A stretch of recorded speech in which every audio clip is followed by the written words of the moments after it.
नमस्कार, उत्तराखंड के इस खास बुलेटिन में आपका स्वागत है और मैं हूं आपके साथ शिपवन शर्मा। तो चलिए शुरुआत करते हैं बुलेटिन की।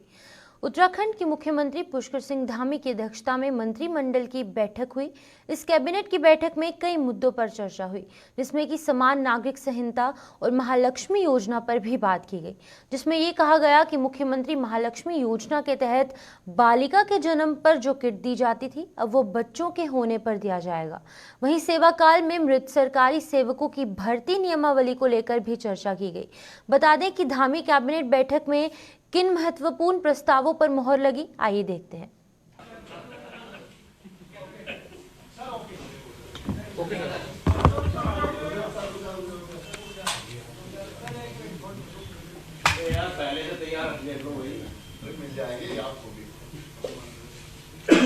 नमस्कार। आज की कैबिनेट में पहला मत परिवहन विभाग का था। परिवहन निगम में मृतक आश्रमों के लिए 195 पद जो पहले फ्रीज हुए थे उनको अनफ्रीज किया गया है, क्योंकि वहाँ वैकेंसीज भी काफ़ी हैं और काफ़ी लोग जो मृतक आश्रित है वो वेटिंग लिस्ट में थे। और पास में एक निर्णय हुआ था कि उनकी वित्तीय स्थिति देखते हुए इस पे बैन लगाया हुआ था, उसको हटा दिया गया। आप गिन लीजिए। अगला मत आवास विभाग का था। इसमें भवन निर्माण एवं विकास उपनिधि जो बाईलॉज वगैरह होते हैं, उसमें ये था कि जहाँ भी नदी, नाले, जलाशय या भूगर्भीय स्रोत, स्प्रिंग वगैरह से अगर आपने फिलिंग स्टेशन पेट्रोल पंप या डीजल पंप के लिए बनाना है तो उसकी दूरी 50 मीटर होनी चाहिए। और इसमें देखा गया कि कई हमारे नाले छोटे बड़े बहुत हैं और छोटे से छोटे नाले से भी 50 मीटर की दूरी रखनी पड़ रही है, जिसमें व्यवहारिक कठिनाइयाँ आ रही हैं। तो इसलिए नाले से दूरी 5 मीटर कर दी गई है 50 मीटर की जगह, बाकी दूरी 50 मीटर की पहले की तरह रहेगी। नहीं, लेकिन उसमें नाले का कोई स्वरूप भी दिया गया था। कुछ नाले तो बहुत ज़्यादा उसको कैसे आइडेंटिफाई करेंगे? नहीं, इसमें नाले को 5 मीटर की है सभी नाला। किसको?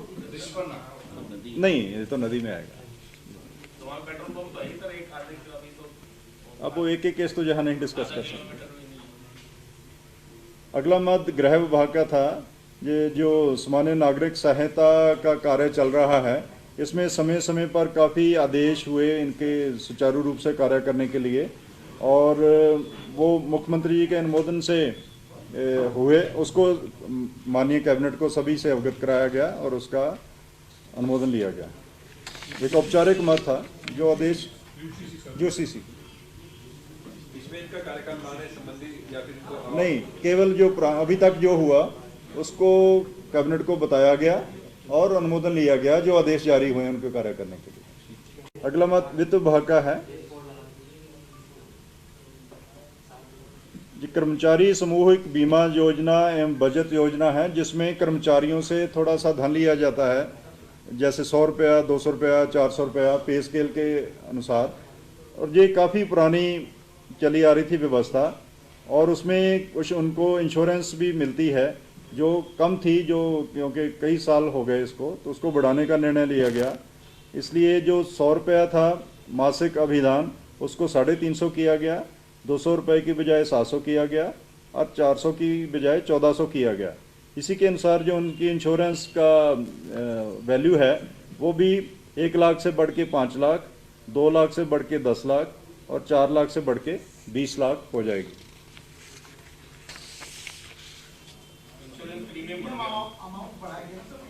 जी जी, वो कर्मचारियों के वेतन से कट जाता है। अगला मत कार्मिक विभाग का है। ये आपको पता है कि जो SSSC में जब थोड़े इशू आए थे तो कई पदों की भर्ती SSSC से शिफ्ट करके लोक सेवा आयोग को दे दी गई थी। उसमें समूह गा के भी काफ़ी पद थे, और मृतक आश्रितों के लिए ये एक शर्त है कि उन्हीं पदों पे, ये यूपी से चली आ रही है शर्त, कि उन्हीं पदों पे मृतक आश्रित को भर्ती करते हैं जो लोक सेवा आयोग की परिधि में नहीं आते। तो जहाँ एक कठिनाई आ रही थी कि मृतक आश्रित को कैसे भर्ती करें, क्योंकि कई गा कैटेगरी के पद जो हैं वो लोक सेवा आयोग को चले गए थे। तो इसलिए यहाँ आज वो परिवर्तन किया है कि समूह गा के पद जो मृतक आश्रित को जिस पे भर्ती करना है, चाहे वो लोक सेवा आयोग की परिधि में भी आते हों, उसके अगेंस्ट भर्ती की जाए। अगला मद चिकित्सा स्वास्थ्य चिकित्सा शिक्षा का है। इसमें आज तक जो मेडिकल कॉलेजेस में जो सीनियर रेजिडेंसी करते हैं उनको, जो पीजी करते हैं उनको बॉन्ड भरना पड़ता है, और जो सीनियर रेजिडेंसी के टाइम पे 1 साल जब वो मेडिकल कॉलेज में करते हैं तो बॉन्ड में वो पीरियड काउंट होता है, और दूसरे साल वो पीएचसी वगैरह में जाते थे। इसमें मेडिकल कॉलेजों में सीनियर रेजिडेंट्स की काफ़ी कमी महसूस हो रही थी, और उसी से लिंक हैं जो पीजी सीट हमें मिलती हैं, वो भी उसमें भी देखा जाता है कि इनके पास सीनियर रेजिडेंट कितने हैं। तो बाकी हमारी सारी सुविधाएं हैं, लेकिन सीनियर रेजिडेंट कम होने के कारण हमें पीजी सीट नहीं मिल पा रही थी। तो ये निर्णय हुआ कि अब वो 1 साल की बजाय 2 साल सीनियर रेजिडेंसी मेडिकल कॉलेज में करेंगे, और उनका ये पीरियड बॉन्ड के अगेंस्ट भी काउंट होगा, ताकि हमारी पीजी की सीट्स मेडिकल कॉलेज में और बढ़ सके। ये अगला मद एक योजना माननीय मुख्यमंत्री जी ने घोषणा की थी, मुख्यमंत्री महालक्ष्मी योजना। इसके तहत पहले केवल 2 बालकों के लिए ही महिलाओं को सुविधा दी जाती थी, महालक्ष्मी किट। अब ये उसमें किया गया कि चाहे बालिका हो चाहे बालक का जन्म हो, दोनों केसों में, क्योंकि अगर बालक का जन्म होता है तो माँ की तो कोई गलती नहीं, उसको किट क्यों ना दी जाए। तो इसलिए 2 प्रेगनेंसी में चाहे बालिका हो चाहे बालक हो, उसको महालक्ष्मी किट दी जाएगी। ये अगला पशुपालन विभाग का मद है। एक देहरादून में नवीन रेफरल सेंटर लघु पशु कुत्तों और कैट वगैरह के लिए ये देहरादून में ट्रांसपोर्ट नगर में व्यवस्था बनाई गई है।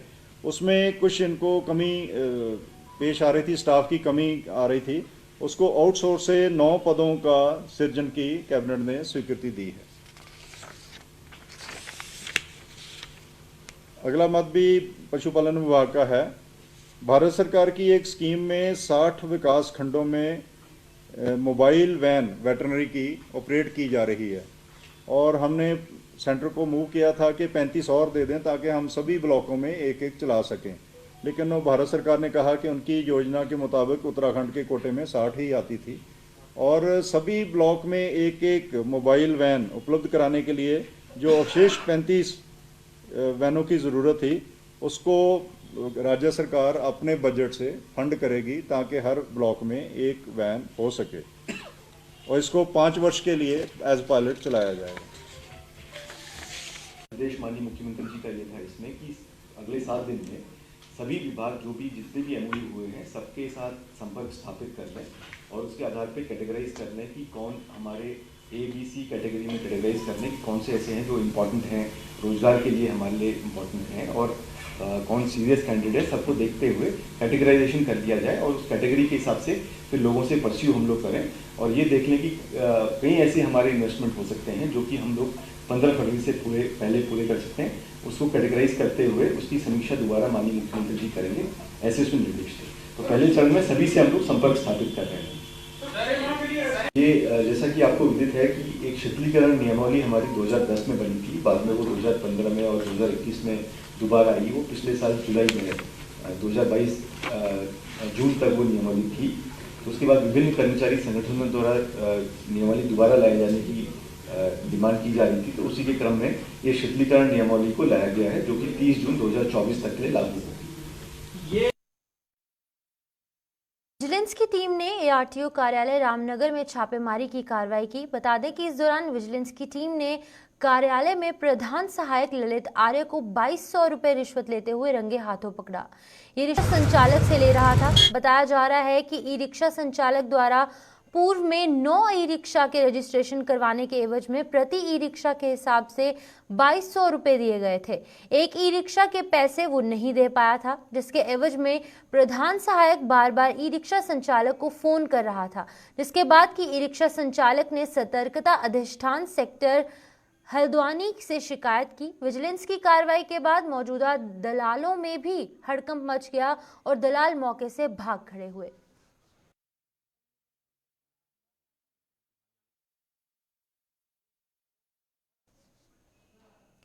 मुख्यमंत्री पुष्कर सिंह धामी के द्वारा उत्तराखंड में फिल्मों की शूटिंग को बढ़ावा देने के लिए कई प्रयास किए गए हैं और उनके प्रयास अब रंग ला रहे हैं। उनके इन प्रयासों के बाद उत्तराखंड आजकल बॉलीवुड की पहली पसंद बन चुका है। इसी क्रम में देहरादून में बॉलीवुड की Hindi romantic movie love story 90 की शूटिंग चल रही है, जिसमें कि देहरादून डायरी, हार्टलेस, हिम्मतवाला, राज आदि मूवी में काम कर चुके मशहूर अभिनेता शेखर सुमन के पुत्र अध्ययन सुमन जो तथा पूर्व मिस यूनिवर्स रह चुकी दिविता राय उक्त रोमांटिक मूवी में मुख्य भूमिका निभा रही है। मूवी का निर्देशन कर रहे हैं अमित ने बताया कि ये पारिवारिक फिल्म है।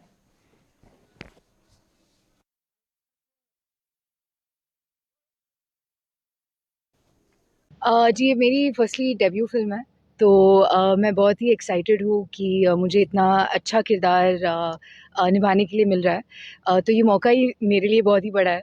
और ये लव स्टोरी जो है वो बहुत ही मतलब प्यारी सी, इनोसेंट सी जो 90s में होती थी ना, तो उसी को मतलब ट्राइंग टू से कि मॉडर्न डे में भी 90s लव स्टोरी एक्सिस्ट हो सकती है, और कैसे जो मॉडर्न एरा है, जो हम ऐसे यूथ हैं, वो भी 90s लव स्टोरी को अपना सकते हैं। तो बहुत ही ब्यूटीफुल लव स्टोरी है, और इसके कैरेक्टर्स भी बहुत ही इंटरेस्टिंग हैं। तो आई एम श्योर कि जब ये मूवी रिलीज़ होगी नेक्स्ट ईयर, तो लोगों को बहुत पसंद होगा इन कैरेक्टर से। देविता जी, 1990 में लगभग 2 फ़िल्में आई थी, एक मैंने प्यार किया सलमान खान की और एक दिल फ़िल्म आई थी आमिर खान की, जी। और वो भी उस समय की अपनी रोमांटिक फ़िल्में थी। उस फ़िल्म को लेके और इस फ़िल्म को लेके आप कैसे देखते हैं? आई थिंक इंस्पिरेशन डेफिनेटली वहाँ से तो आता ही है, क्योंकि फ़िल्म से हमें प्यार की जो परिभाषा होती है, मोहब्बत के बारे में हम जानते हैं फ़िल्म्स की तरह, फ़िल्म्स के थ्रू। सो आई थिंक ये इंस्पिरेशन लेती है उस एरा से, लेकिन मॉडर्न टच है क्योंकि आज के ज़माने की भी लव स्टोरी है वो। और आई थिंक बहुत ही इंटरेस्टिंग होगा। मुझे ज़्यादा स्टोरी के बारे में नहीं बताना है, क्योंकि ऑफ़ कोर्स आप थिएटर्स में देखेंगे। बट हाँ, मतलब मॉडर्न डे में जैसे हम यूथ होते हैं, जैसे फ्री स्पिरिटेड होते हैं, कॉन्फिडेंट होते हैं, अपने ड्रीम्स को फुलफ़िल करना, but at the same time मोहब्बत को भी अपनाना, आई थिंक वो सब सिखाता है ये मूवी। देविता जी, आप पूर्व में मिस यूनिवर्स भी रह चुकी हैं जी, और आपने बहुत सारे खिताब भी जीते हैं। जी। आपको यहाँ पर उत्तराखंड में आके कैसा महसूस हो रहा है? ये मेरा एक्चुअली फर्स्ट टाइम है देहरादून आके, उत्तराखंड आके। मुझे तो बहुत ही अच्छा लगा। ऐसी ठंडी कभी महसूस नहीं हुई पहले, लेकिन आई थिंक यहाँ के लोग बहुत ही प्यारे हैं, बहुत ही हेल्पफुल है। और यहाँ के मुझे भारत का एक और काइंड ऑफ फसाड देखने को मिला। यहाँ के जो सीनिक व्यूज़ हैं, हमने सॉन्ग शूट किया है, बहुत अच्छे-अच्छे सीन्स शूट किए हैं यहाँ पे, बिकॉज़ ऑफ द माउंटेन्स, नदी है, ब्रीज़ है, तो बहुत अच्छा लगा। एंड डेफिनेटली मैं अपने फैमिली को लेके आऊँगी यहाँ ज़रूर। देविता जी, जैसे आप साउथ से बिलोंग करती हैं जी। और आपको यहाँ पर नॉर्थ में आके हाँ। जस्ट अपोजिट है, ये साउथ से नॉर्थ जी, जी, अपोजिट जी, है, जी। तो आपको कैसा महसूस हुआ वो तो आपने बता दिया। हाँ। तो मैं आपसे एक रिक्वेस्ट और करूंगा कि आप इस फिल्म का एक कोई गाना, उसके कोई 2 बोल गुनगुना के बता दें। वो मुश्किल होगा, क्योंकि गाने बहुत ही अच्छे हैं, और अगर मैं 2 शब्द बोल भी दूँ तो it will be revealing too much. इसलिए मैं ज़्यादा कुछ नहीं कहूँगी, बस बोलूँगी कि आतिफ़ असलम जी ने गाया है। बहुत बहुत अच्छे म्यूज़िक कंपोज़र्स हैं, म्यूज़िक आर्टिस्ट हैं, जो इस फ़िल्म की पार्ट है। तो प्लीज़ आपको बस थोड़ा पेशेंस रखना होगा, और वेट करना होगा जब मूवी रिलीज़ होगी। अच्छा देविता जी, आप उत्तराखंड में हमारे लोगों के लिए, जो हमारी ऑडियंस है, जी, विशेषकर देहरादून की, जी। उसके लिए आप क्या मैसेज देना चाहेंगी? मैं बस मैसेज देना चाहूँगी कि मैं तो बहुत ही इम्प्रेस्ड हूँ उत्तराखंड के कल्चर को लेके, उत्तराखंड के लोग को लेके, उत्तराखंड के जो प्यार जिन्होंने हमें दिया है इस 35 डेज़ के दौरान। So thank you so much. ऐसे ही आप सपोर्ट कीजिए, ऐसे ही आप हमारी फ़िल्म देखने जाइए, love story of the 90s। आपको देहरादून के बहुत प्यारे-प्यारे नज़ारे देखने को मिलेंगे। And thank you so much for the support. Dehradun के राजकीय माध्यमिक विद्यालय दातून में पहली बार करियर काउंसलिंग मेले का आयोजन किया गया। बता दें कि इसमें बच्चों ने कई क्षेत्रों से जुड़ी करियर से संबंधित जानकारी प्राप्त की। मेले के दौरान हंस फाउंडेशन द्वारा मेडिकल कैंप तथा योग शिविर का आयोजन भी किया गया, जिसमें डॉक्टर अशोक उनकी टीम द्वारा बच्चों तथा ग्रामीणों के स्वास्थ्य की जांच की गई। इसके साथ विजयपाल सिंह योग अनुदेश और कविता तोमर योग अनुदेशक द्वारा बच्चों को योग क्रियाएं सिखाई गई।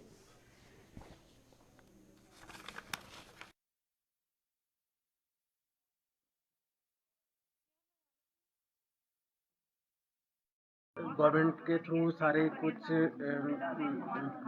न्यूट्रिशन को लेके बहुत सारी चीज़ें दे दी जाती है, लेकिन एक दो केस ऐसे मिले जिनको बच्चों को वीकनेस का है, बाकी कुछ टीचर्स लोग मिले हैं जिनको थोड़ा हाइपरटेंशन की शिकायत है, और बाकी यहाँ की लोकल पब्लिक भी आई हैं जिनको वो बैक एक और विजन को लेके काफ़ी दिक्कत हो रही है, तो वो ओल्ड एज में होता है, और बाकी ऐसा कोई दूसरा नहीं दिखा है। सर, जैसे हंस फाउंडेशन की टीम द्वारा निरंतर क्षेत्र में कैंप लगाए जाते हैं, तो सर ये क्या किस किस दिन निर्धारित किया गया है, थोड़ा सा विस्तार में?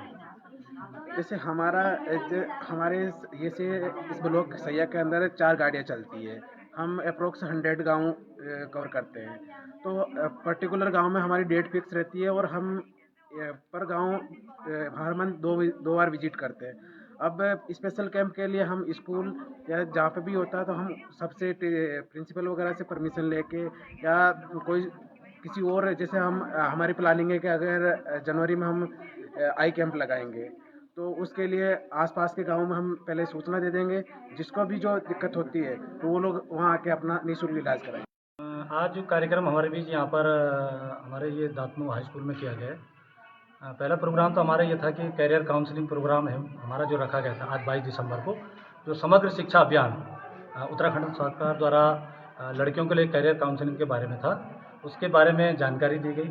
साथ ही यहाँ पर हंस फाउंडेशन की टीम और योग अनुदेशक विजय पाल द्वारा योग के बारे में बताया गया। उसमें उन्होंने आज योग की क्या ज़रूरत है उसके बारे में बच्चों को बताया और योग की क्रियाएं करवाई गई।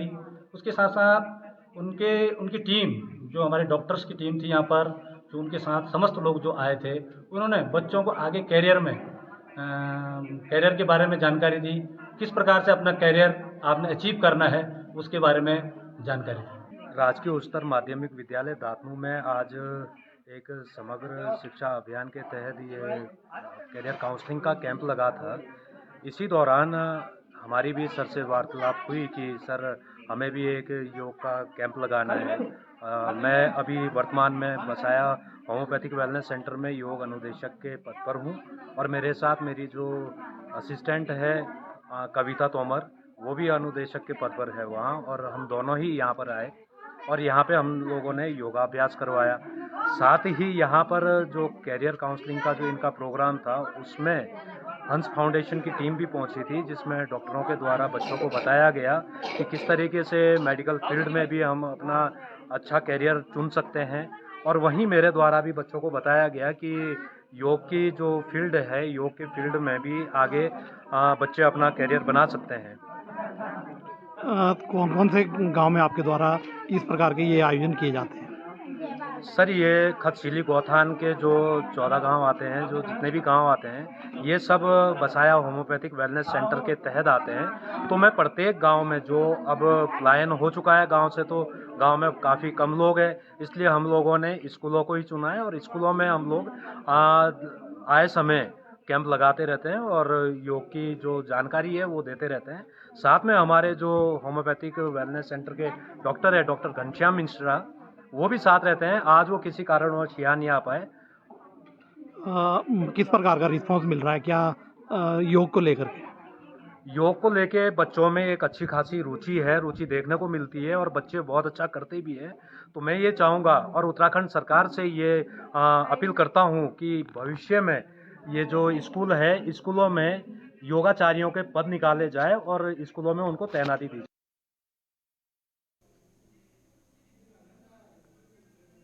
चमोली के दशोली ब्लॉक के किरूली गांव के पांडव नृत्य का आयोजन किया गया, जिसे कि देखने के लिए ग्रामीणों का जनसैलाब उमड़ा। बता दें कि पांडव नृत्य कार्यक्रम के दौरान नारायण भगवान का पया के साथ विवाह सहित अन्य लोक सांस्कृतिक कार्यक्रमों का आयोजन किया गया और इस कार्यक्रम का मुख्य आकर्षण हाथी पर सवार होकर नागा अर्जुन का पांडव चौक पहुंचना और पांडव चौकी में अर्जुन द्वारा गेंडे का वध करना था। बता दें कि इस अवसर पर पांडवानी गायक देवेंद्र रावत की पांडवानी ने गेंडा वध आयोजन को भक्तिमय बना दिया।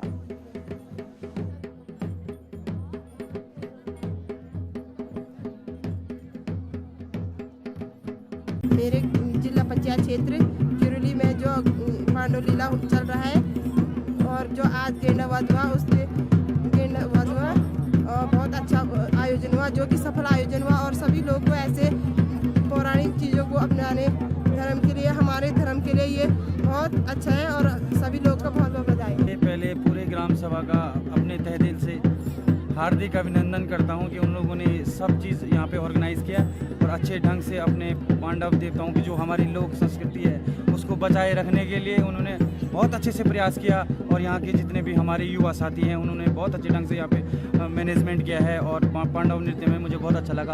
मैं भी ऋषिकेश से आया हूँ, एम्स ऋषिकेश में रहता हूँ और वहाँ से जब गांव में पांडव नृत्य शुरू हुआ था तो मुझे भी इन्फॉर्म किया गया कि भाई आपको भी आना है। तो मैंने कहा चलो भाई हमारे गांव में पांडव नृत्य हो रहा है, तो इसलिए मैं भी वहाँ से अपनी छुट्टी लेके और आ गया और बहुत अच्छा लगा हमें। ऐसे ही हमारे जो प्रदेश है उत्तराखंड, उसमें ऐसी लोक सांस्कृतिक जो हमको विरासतें मिली है और हमारा भी एक वो कर्तव्य बनता है कि हम उस चीज़ को आगे भी ले जाएं। जहाँ तक मेरी जानकारी है 100 साल से लगभग ऊपर ही हो गया होगा और ये बराबर चलते आ रहा है। इस समय लोग भी काफ़ी लोग दूर दूर से, दिल्ली से, देहरादून से, बाहर और जहाँ जहाँ भी सारे लोग इकट्ठे हो जाते हैं और बड़े अच्छे हर्षोल्लास के साथ मनाया जाता है। बड़ा इसका एक अलग ही महत्व है। हमें छुट्टी थोड़ा बड़ी मुश्किल से मिली है। मैं राजस्थान से आया हूँ, अभी तक छुट्टी का बहुत प्रॉब्लम था, इसलिए फिर भी आगे हम यहाँ पे गेंडाबाद में सम्मिलित होने के लिए आ चुके हैं यहाँ पे और अच्छा यहाँ पे कार्यक्रम संपन्न हुआ है यहाँ पे। और मैं गुड़गांव दिल्ली से आया हूँ, तो मेरे को भी बड़ी मुश्किल से छुट्टी मिली है और काफ़ी मतलब रिक्वेस्ट के बाद मैं 20 तारीख को ही पहुँच पाया यहाँ पे, जिस वजह से मैं पहले का प्रोग्राम नहीं देख पाया, बट फाइनली मैं देख पाया हूँ और बहुत खुशी हो रही है कि संपूर्ण ग्राम के साथ अपने पौराणिक कथाओं के अनुसार हम इस प्रोग्राम को संपन्न कर रहे हैं। जो है पान नृत्य बहुत बड़ी चीज़ है, जो हमने बहुत सारी जगह देखे, ऐसे पान और जिला हमने कहीं नहीं देखी।